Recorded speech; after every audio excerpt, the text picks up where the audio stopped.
Sejam bem-vindos ao Caleidoscast, o podcast da Caleidos, plataforma de investimentos em negócios de impacto. A cada episódio, informações úteis e práticas em bate-papos exclusivos entre João Santos e líderes que estão gerando transformação social por meio do empreendedorismo. Bem-vindos a mais um podcast da Caleidos. Eu sou o João Santos, cofundador da Caleidos, e estou aqui hoje com a Ana de Souza Aranha, do Quintessa.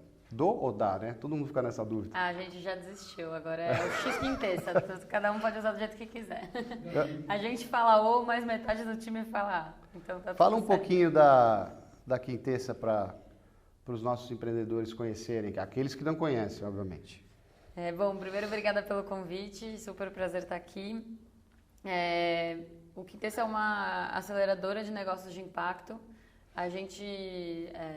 Nosso grande guia é enxergar uma realidade onde as empresas elas são relevantes para resolver grandes desafios sociais e ambientais. E dentro disso a gente se coloca muito nesse objetivo de como que a gente pode ser relevante para formar esses grandes cases de negócios de impacto. Então, hoje ainda é um assunto que alguns tratam de uma forma como se fosse algo inspirador ou legal, né? E a gente quer que tenha mais concretude. Então, a gente ter negócios que estão faturando milhões e impactando milhões também.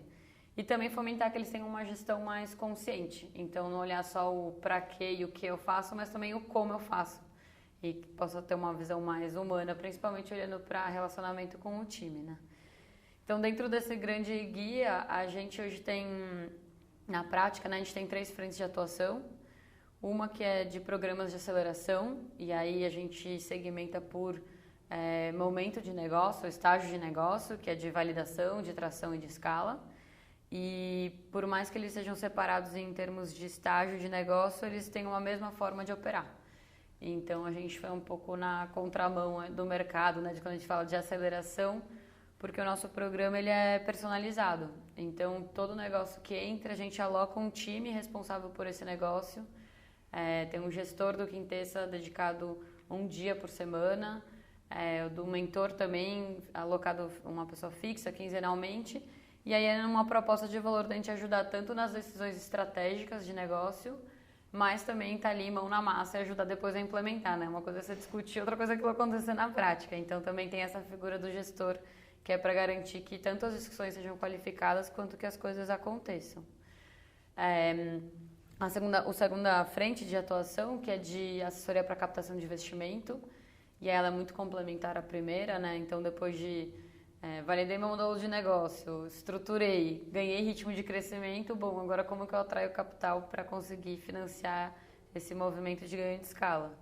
Então, é uma frente que a gente tanto ajuda na preparação, então, refinar os materiais, né? Então, o plano de negócios, definir qual valuation faz sentido, fazer a apresentação, né? O material em si, o pitch deck, e depois vai para o mercado junto com os empreendedores. Então, a gente prioriza os perfis de investidores que mais fazem sentido, faz as conexões, as introduções e acompanha a negociação até assinar o contrato.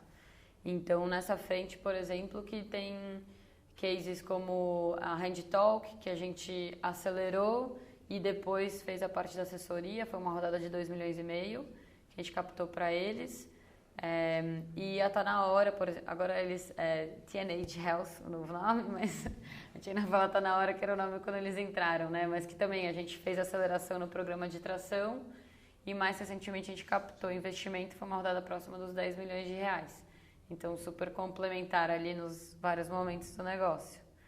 E por último, a frente de programas em parceria, inclusive que a gente fez parceria com a Caleidos, quando a gente fez o Realiza, que é uma frente que a gente tem trabalhado tanto com grandes empresas, institutos e fundações e também investidores, num movimento de a gente trazer o que a gente tem de rede de relacionamento e know-how dentro de casa para fora. Então a gente tem feito os programas muito a depender do que é o objetivo do parceiro com essa iniciativa de se aproximar dos negócios de impacto. Então a gente está bem nesse lugar entre unir inovação, novos negócios e sustentabilidade ou impacto social e ambiental. E aí tem desde programas que a gente montou como com a Braskem, o Braskem Labs, que tem um programa olhando, são 2 programas que rodam em turma, um para validação e outro para tração em escala, como o Realiza que a gente montou juntos, né, que misturava um pouco de validação com a preparação para investimento, até programas que a gente rodou, por exemplo, com a Bionexo, que foi com uma startup num programa super personalizado. Então, a gente tem trabalhado um pouco entendendo o que é o contexto de cada parceiro e como que a gente agrega valor relevante para cada um deles, né? E o programa que a gente desenvolveu, Caleidos, aí para o ouvinte saber, uma parceria que deu muito certo, né, no ano passado, chamado Programa Realiza, que captou uma série de projetos, fez uma seleção e no final desse processo todos foi um escolhido, que foi a Mature, e foi muito interessante porque o projeto mudou completamente nesse processo de aceleração, né? A proposta de valor, a gente está desenvolvendo novos produtos e é um dos investidos aí pela Caleidos. Então, sim, eu estou dando aqui meu testemunho, né? Não, e a gente ficou muito feliz com o processo, né? Porque quando a gente desenhou o programa juntos, o objetivo era como que a gente atrai um pipeline qualificado de negócios para depois ter o investimento do veículo, né? E foi muito legal como isso, de fato, o processo ele se concretizou, né? De 100 e tantos se inscreveram, aí 8 entraram no programa, foi tendo funil durante o programa. E aí quando vocês, né, fecharam a negociação com a Mature Jobs, a gente ficou muito feliz de fato, concretizar o para que a gente tinha feito, né? Agora, a gente está aqui para falar um pouco da escalabilidade dos negócios, né? E os empreendedores têm muito pouca informação, né? O que é atingir escala, por quê, quais são os estágios dessa escala, até para ele poder se preparar para ir atrás de recurso e das fontes corretas de recurso. Como é que você vê esses estágios da escala? Legal. Acho que tem esses dois significados, né, de escala. Dá depois para a gente levar para o outro lado o que é escalável e por quê e tal. Mas usando escala enquanto estágio de negócio, como que a gente separa dentro do Quintessa, né? Então a gente separa nesses 3 estágios de validação, tração e escala. Então, tentando resumir um pouco, quando a gente fala de validação, significa que o estágio de negócio é ainda de comprovar o modelo de negócio. Então, discussões típicas nesse estágio são: quem é meu cliente, qual a necessidade ou dor, por que ele compra, essa dor é relevante ou não é para, né, ter todo um negócio em cima dela, né, para resolver ela, quais são os concorrentes substitutos, tem diferencial competitivo relevante, qual que é o tamanho desse mercado, ele tem espaço para se crescer, não tem... qual que é o preço que eu consigo cobrar, fecha a conta, não fecha com o meu custo. Então, os pilares ali de modelo de negócio. E eu acho que vale até fazer um comentário nesse sentido, que tem um pouco da conotação ou qual valor se dá para o estágio dos negócios, que eu acho que ele acaba sendo bem prejudicial, na verdade, para essa leitura dos empreendedores. Porque vários empreendedores que a gente conversa, eles vêm com um certo demérito quando a gente fala que eles estão num momento de validação. Como se o bonito ou o correto fosse dizer que está em escala. E eu acho que é o oposto. A gente vê que assim, é o momento mais fundamental. Porque, com certeza, às vezes o negócio ali, já fiz 1 ou 2 vendas, acho que já está suficiente. Aí vai, capta investimento, contrata time, começa a inflar o negócio, para lá na frente descobrir que, na verdade, a base não fazia sentido. E muitas vezes o empreendedor tem tanto apego à ideia, à solução, também, que ele tem pressa e ansiedade, ele acha que não é necessária. Exato. E muitas vezes preguiça, porque validação dá trabalho, né? Sim, e acho que é menos glamour, talvez, né? Bom, então até quando a gente olha um exemplo, por exemplo, que acho que é legal como exemplo de validação, é o Doutor Consulta. Antes deles ganharem a escala que eles têm hoje, se eu não me engano, eles ficaram 2 anos fazendo testes em um local. Para aprender como que era essa experiência das pessoas, o que elas perguntavam quando entravam na clínica, como que era a contratação dos primeiros médicos. Então, acho que é um ótimo exemplo, porque acho que hoje em dia todo mundo celebra muito, fala da escala deles, mas, puxa, eles ficaram muito tempo validando. Exato. E acho que é aí que está o valor. Então, seja em algo mais offline, seja algo em termos de tecnologia. Porque depois o negócio vai, coloca uma super grana, tem lá o aplicativo, começa a vender e tem um churn, né? Perde muito cliente. Eles entram, mas depois se perde muito rápido também. Então, acho que tem um super valor neste momento de validação. O outro estágio é de tração, e aí, em termos de faturamento, hoje lá no programa tem variado muito, assim, tem negócio que entra no programa de tração e faturou 400 mil ano, tem negócio que entra no programa de tração e está faturando 5 milhões ano, talvez uma grande maioria ali 1, 2 milhões ano, mas não tem muita regra no faturamento em si. O que a gente chama de tração, na verdade, tem a ver um momento de negócio em que já está validado o modelo de negócio, então assim, faz sentido esse negócio existir, mas agora é a hora da gente estruturar a gestão para que ela seja eficiente e impulsione para ganhar ritmo de crescimento. Então, pautas típicas desse momento são olhar para comercial, gestão de pessoas, estratégia, seja algo de refinar um modelo de negócio ou pensar numa estratégia de expansão. E os temas que são tipicamente de suporte também são financeiro, processos e alinhamentos societários. Então, é esse momento de se preparar para arrumar a casa, né? Exato. E suportar o crescimento que vem adiante.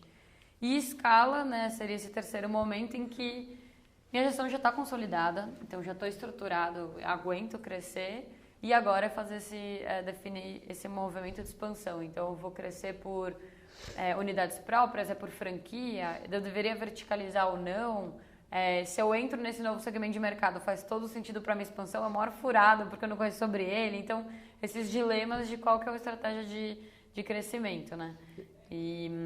Então, a gente, pelo menos lá dentro, chama de escala esse momento em que o negócio ele já está com capacidade de suportar um movimento de expansão. Não, inclusive a gente vê muito no mercado empreendedores que já vão muitas vezes atrás de um recurso de uma forma um pouco prematura, né? Ou não fez as validações, ou ele não arrumou a casa, como você falou, de uma forma adequada, mas ele já está querendo mais, né, dinheiro para fazer e ele acha que o dinheiro vai resolver, né? E aí vem um pouco essa pergunta, né, como evitar a escala prematura, que eu acho que é um pouco o que você falou, né? Esse cuidado com a validação, né? Eu acho que esse cuidado com arrumar a casa, né? A gente tem feito até lá no Quintessa a gente fez já 2 vezes um evento que era como fazer esse movimento de crescimento olhando para o longo prazo, né? E como que no morro durante o processo de crescimento. A grande história é que não tem uma verdade, né? E é meio que um efeito, quase como que uma sanfona, né? Eu cresço um pouquinho, aí puxa, peraí que agora eu preciso estruturar o time para aguentar o que eu vendi. Ou, né, o que eu faço? Primeiro eu estruturo o time, inflo a equipe e aí eu vou vender, ou primeiro eu vendo e depois corro atrás para entregar? E não tem resposta certa, depende muito de cada negócio, depende muito do o quanto você consegue correr atrás e honrar com o que você vendeu, e aí isso é muito particular de cada modelo de negócio. Mas eu acho que o principal, e aí até muito do que os próprios empreendedores disseram lá no evento, o principal é, primeiro, estar conectado nessa discussão. Então, entender que não é um movimento, como posso dizer, talvez um movimento trivial, que preciso o tempo todo você estar monitorando o quanto você vai conseguir honrar e ter essa satisfação do cliente. Mas também um movimento de você estar muito conectado com o seu time e com o mercado. Então, eu acho que sim, os bons movimentos de crescimento são os empreendedores que escutam muito os clientes, então estão conectados a entender se eles estão conseguindo satisfazer aquilo que eles se comprometeram e escutam muito o time para saber se o time também está com capacidade de entregar para também não matar o time, né? Não adianta também, cresce, todo mundo trabalhando 20 horas por dia, tendo alto turnover, isso também não funciona. Então, acho que a resposta tem sido muito nessa escuta, na verdade, né? Então, dado que não tem certo e errado, é como você está com os ouvidos abertos para conseguir ir calibrando o processo enquanto ele acontece, né?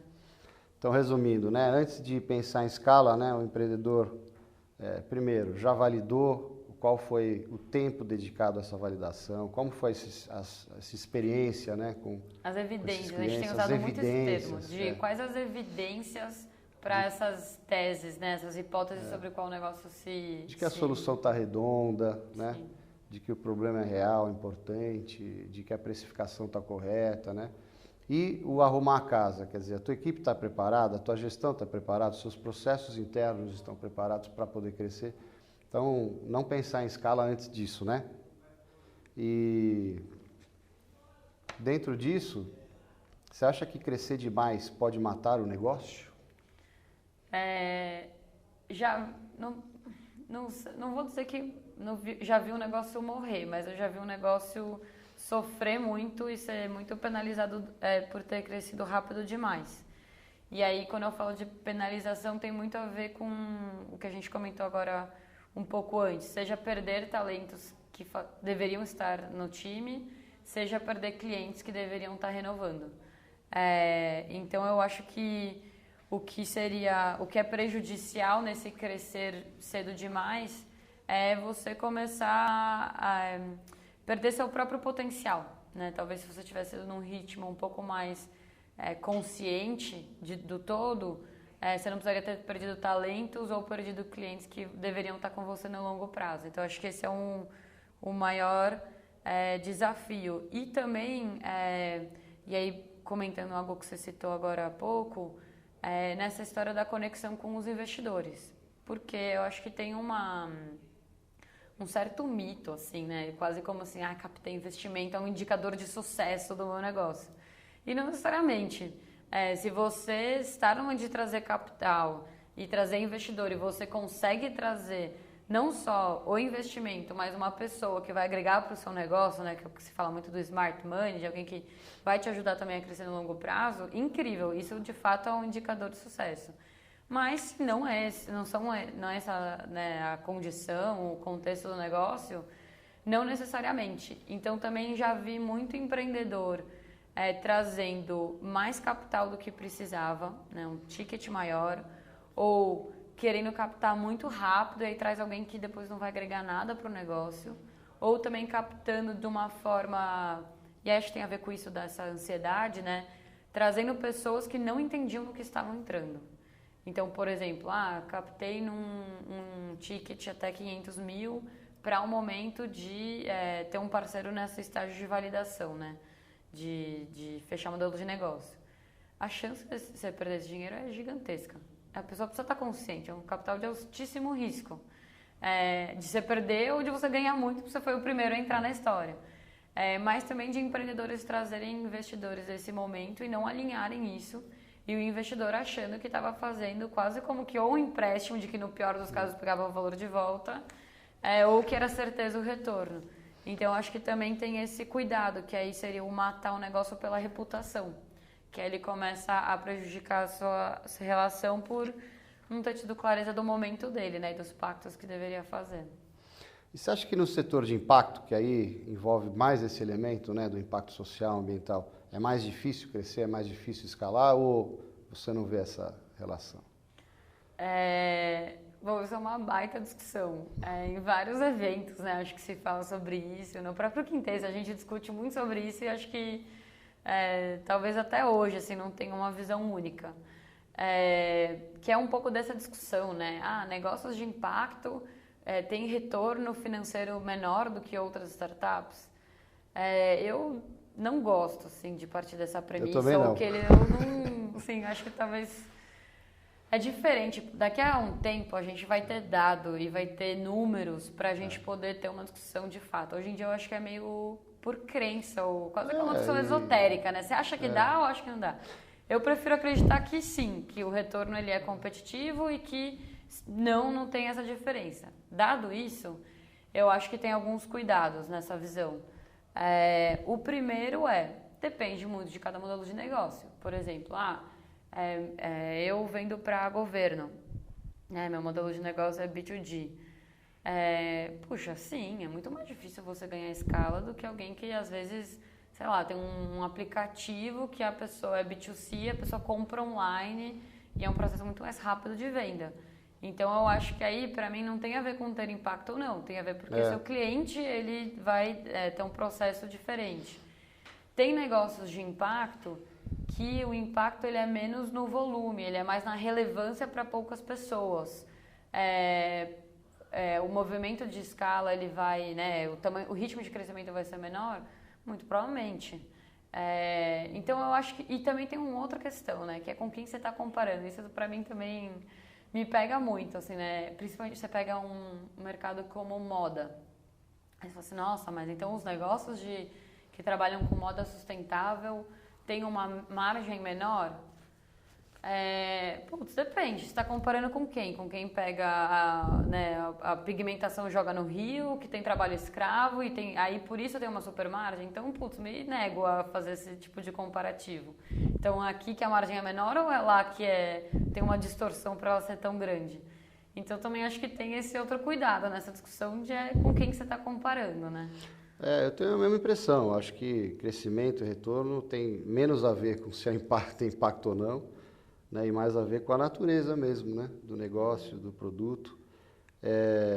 Agora, os grandes problemas sociais e ambientais trazem, né, me parece, uma demanda ou uma atração, uma possível atração diferente dos negócios que não tem esse impacto, né, como uma locomotiva. Quer dizer, quando você atende uma demanda que é muito grande, é mais um ponto a favor para o crescimento desse negócio, tá? Porque ele está atendendo um problema que não é só do cliente, é da sociedade. Então, você tem uma série de elementos aí que vão conspirar a favor que um negócio tradicional não teria, vamos dizer assim, né? Essa é a visão que eu tenho. E eu acho que tem sempre os dois lados da moeda, né? Então, de um lado, por exemplo, eu acho que você está falando de negócios de impacto, às vezes pode ter uma questão de atração de talentos mais fácil, retenção de talentos, fidelização de clientes, porque a pessoa está muito mais do que comprando um produto ou um serviço, né? Ela tende a ser muito mais apaixonada, exato, né? E de um outro lado, eu acho que tem essa ponderação. Muitas vezes a necessidade que se resolve é uma necessidade complexa, né? Porque os problemas sociais e ambientais, os desafios são complexos. Então, também, dependendo do quanto o empreendedor se propõe a resolver desse desafio, de fato, o tamanho do desafio que ele tem para resolver é muito maior do que uma startup que, sei lá, você pede cerveja em casa, né? O nível de desafio é incomparável. Ana, mais alguma dica que você queira dar aí para os ouvintes, empreendedores? Acho que como dica, assim, um pouco no tema que a gente está discutindo para os empreendedores, seria eles se conectarem muito mais nos seus clientes ou potenciais clientes, e tentarem se distanciar um pouco desses mitos, né? O mais bonito é falar que está em escala, ou o melhor é captar, e acho que assim, olharem muito mais por que faz sentido para os seus próprios negócios. Então, não ter esse apego com o que dizem que é legal, e se apegar muito mais em, primeiro, né, ter essa escuta do mercado, segundo, ter essa escuta do próprio time, e o terceiro é poder pensar a longo prazo. Então, a gente também fala muito disso lá. Assim, não adianta nada, eu tripliquei de um ano para o outro e no ano seguinte perdi metade desses clientes ou não consegui honrar, né, e ter um crescimento consistente. Então, acho que também olhar para essa consistência e para o longo prazo faz muito mais sentido do que, às vezes, querer fazer um número bonito de curto prazo que depois não se sustenta, né? Muito obrigado, Ana, por ter vindo aqui e vamos continuar. Muito bom, a nossa luta. Agradeço muito o espaço e é isso, longo caminho adiante. Obrigada.